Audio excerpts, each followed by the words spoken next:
you been with him? Well, I think you just look at his return, 11 goals, just telling you everything about the hunger in him. He makes it look so easy, the first one. You're just looking at the goal. When he gets into that position, his foot is really in the air, and he just makes it look so comfortable, just a deft little touch. And then he's there, he's in around it, gets one chance off the side netting, and then that ball as he hangs up. So fantastic that he manages to get it right at the right time. I think it was needed. We put under a little bit of pressure. We had some good opportunities. But yeah, he's on fire. Speaking of good opportunities, Tijjani Reijnders had a good chance, saved. He's come in this summer. He's looked really, really lively across all the games, hasn't he? Yeah, he's a positive player, forward-thinking player, bags of energy, looks like he can go box to box. And I can see him having a really good season. He's obviously going to grow in stature, he's going to grow in confidence, and once he gets to that confident state, I think he's going to absolutely kick on. They scored an unbelievable goal. I feel like Monaco have been fairly good, but that goal was something special. To score that against a goalkeeper like Donnarumma is must be special for a player in the Champions League. You think, yeah, you know what? I'll watch that one back later on. I don't think there's many done it. One of those, wasn't it? Have I actually done that in the Champions League against him? And he's fuming as he's coming off. There'll be some little detail. But it's a great strike right into the top corner. I think obviously shocked City there, as you felt like we were just going to start to progress and start to take further control of the game. But this happens, doesn't it? Real quality players, at times you get a little bit of space, and at times you just got to go for all your planning, all your prep, what can you do when somebody does something like that? No, you just got to... postage stamp, wasn't it, top corner? It's a great finish. I mean, if you... It was like your right footer that we showed in the film. Who's the opposite, wasn't it? That right footer. He's had a look, you've seen it. Yeah, mine was a bit rash. His looked like it was comfortable. I think if you wanted to nitpick a little bit, maybe Donnarumma might be saying, stop the shot, get out a bit faster, put a bit more pressure on the ball. But to be honest with you, it's a great finish. And if there's any keeper in the world that's going to save that, it's our keeper. So sometimes, like Brownie said, you've got to put your hands up and say it's a great finish. Fabian, you were talking about him during that half. Nico Riley, impressed with him, aren't you? So impressed with him. Really watched him, zoned in on him and watched him the first half there. And he just looks so comfortable. Physically, he's an absolute specimen. I mean, I know he got the foul on Eric Dyer, but Eric Dyer's a big boy. He's pushed Eric Dyer over like he was like a small child. And I mean, he's a big, strong boy. He wins his individual battles. He's very comfortable on the ball. He's got the assist today. So he's just going to keep kicking on. He's been doing his homework. That's what he's been doing. They've said, well, look at Delph here. This is how you do it down the left-hand side. Mix it up, get physical, get a bit stronger. Do you feel like that's almost the perfect combination for him? Obviously, you can't teach big sort of thing. He is a big lad, but then he's got the attributes of playing a centre midfielder, so he's so comfortable on the ball in possession, and then the defensive side of it, it's like, well, actually, I know I've got a bit of physicality, so I can do a bit there. Yeah, that's the point I was making before. The fact that he's so technically very gifted, and with him playing at left back, his picture's in front of him, so he's not got to get on the half turn. He's not got to check his shoulders. He's seeing pictures in front of his face. So when he receives the ball, straight away, it's just natural for him to step in and to distribute the ball. Is it easier for him learning with Doku in front of him because you know he's hugging the line, you know you can see him, you're just there to support, he'll come in to make the extra one in the midfield next to Rodri at times, but he knows he's not really to go too far from that, where on the other side, I was sort of going, well, Bernardo might shift inside, when do you go all the way round, when do you get it? Would you feel that's a better option for him now? I would. When I played in that position, I preferred Leroy to stay high and wide. Just to give me more space in here. And you've got a passing option there, and rather than that one's blocked sometimes when you're in a position you're not comfortable with. And you know what it's like when you're playing against really quick players. Naturally, the back four will drop me, anyway. You mean, like? Yeah, when you're towing a caravan like Brownie. You're right. It's totally naturally, when you're playing against pace, the back four will drop back, so you're creating more space in that area as well. But he just looks so comfortable. He looks like he's played 100 games in that position. I mean, hats off to him.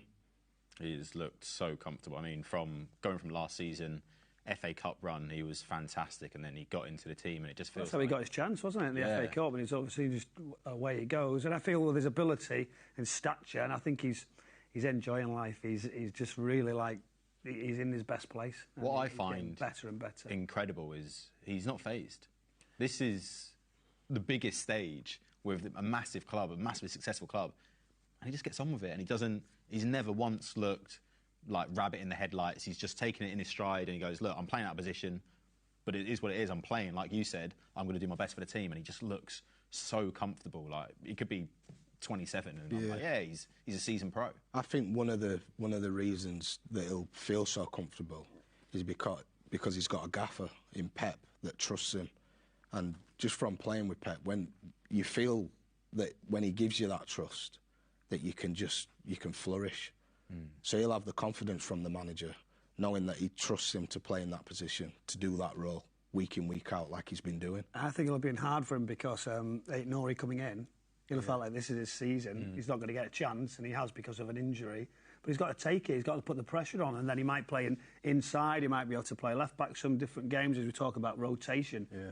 And now I feel like he almost goes, well, I'm meant to be, you know. Yeah.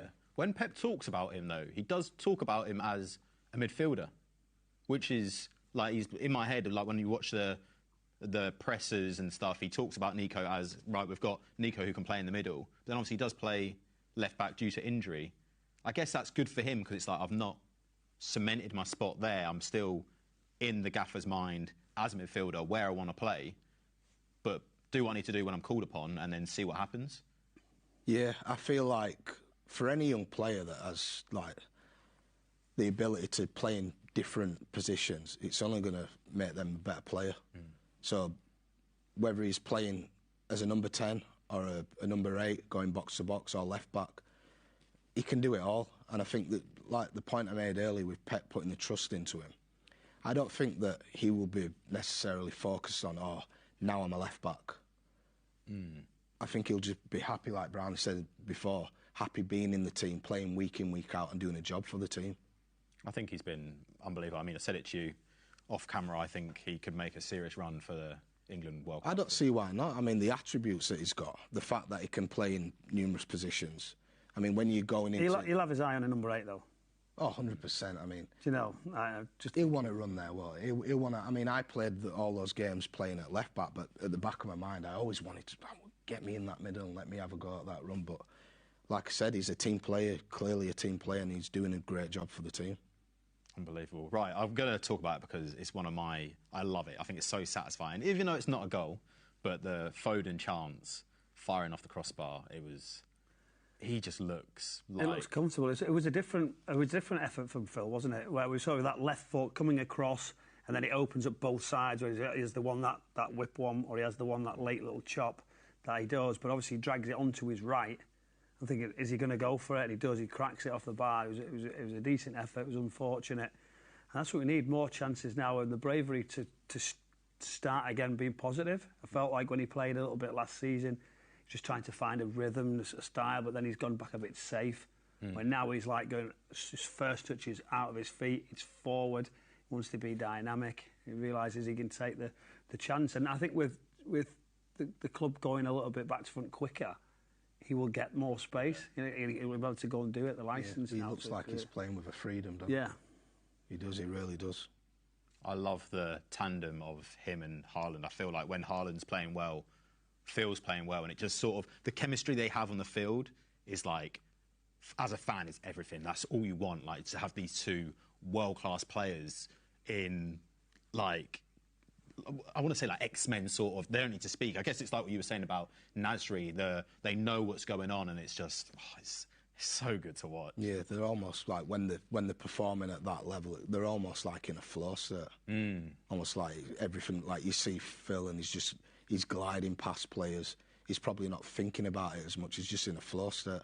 Like, naturally, he's a left-footed player, but the fact that he's dragged that and hit fast with his right foot, I mean, it says it all. He's comfortable again. He feels like he's playing with a freedom. We saw him come off the pitch, both together, talking straight away. I mean, that's the perfect sign, right? Like, we're 2-1 up, we've scored late in the half, perfect tonic go in, and straight away they're already talking. What can we do next half? And it's just...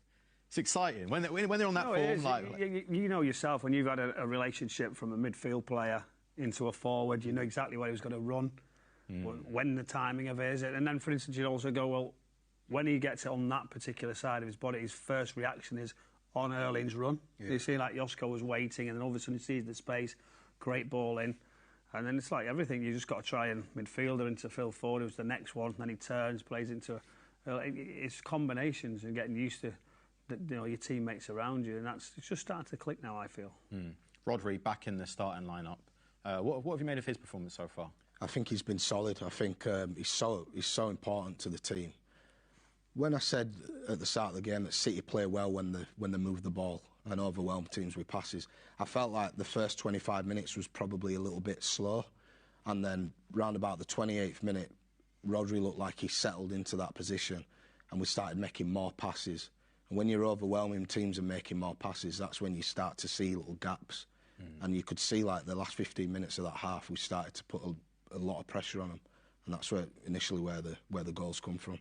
Brownie, you said pre-match, like, the worry of him being injured, coming, saying there's something in the knee, and then how important is it for him to come into the starting 11 and play well, like, for his, like, mentality and his own, like... I think where he'll be at this moment in time is happy that he can compete, that he's getting more games, he's getting more trust, his body's getting used to the conditioning. That's the one thing when you come back from a really bad injury. You've had several, we all have. And you come back in and you can't get there like you used to. You're a little bit short.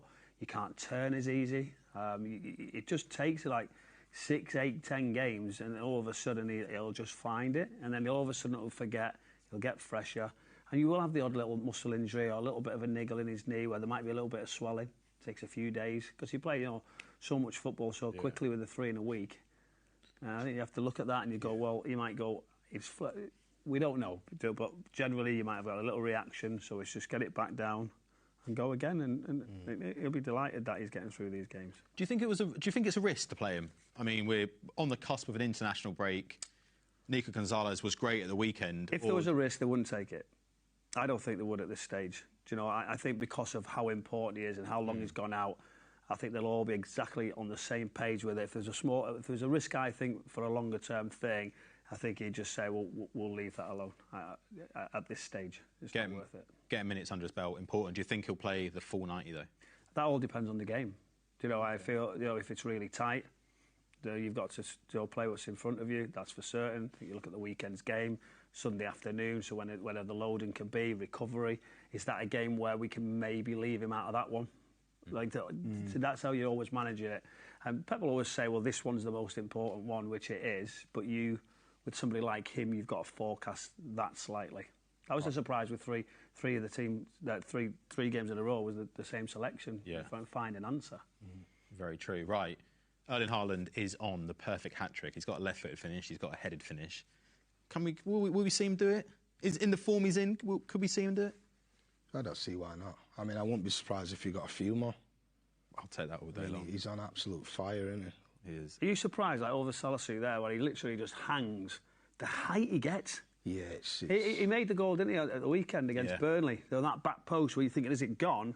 He just has the ability to get to this high. Yeah. Just keeps it in play or directs his headers. Nothing seems to surprise me now. Like, the variety of goals that he scores is just out of this world. So when I see him do something like that now, it's just a normal day in the office for him. But the point I want to make is the pass, the assist for that goal. We're talking about a centre-back that's played the inch-perfect, delicate pass to set him up for that goal. It's outstanding pass. And that's from a centre-back. I mean, we're sort of spoilt at the back because you've got Nico Riley with the assist and then that as well. Like Josko Vardiol. But do you know what was good about that? I feel sometimes where we want to go back to front to Erling where he's got that space. You know when he goes 1v1 and he runs all the way through the middle, there's nobody better. You feel like he can just get his finish and he's going to score. I like more with this is that the defensive line was on the edge of the 18, but we still found a pass and a run. That's something that we can't always get. So, really good goal for a tactical point of view. Right, Brownie, your score prediction is still on the cards. Is Delph on his debut still there? No. The teams are out, so we're going to head back over to Chris and Clive. Thanks, Liam. All smiles from Erling Haaland as he makes his way out. 52 goals in 50 Champions League games. He's on a hat-trick to add to just the 11 that he scored in his Manchester City career. But for Pep Guardiola, as he makes his way over to the technical area, what do you think his message will have been, Clive, at half-time to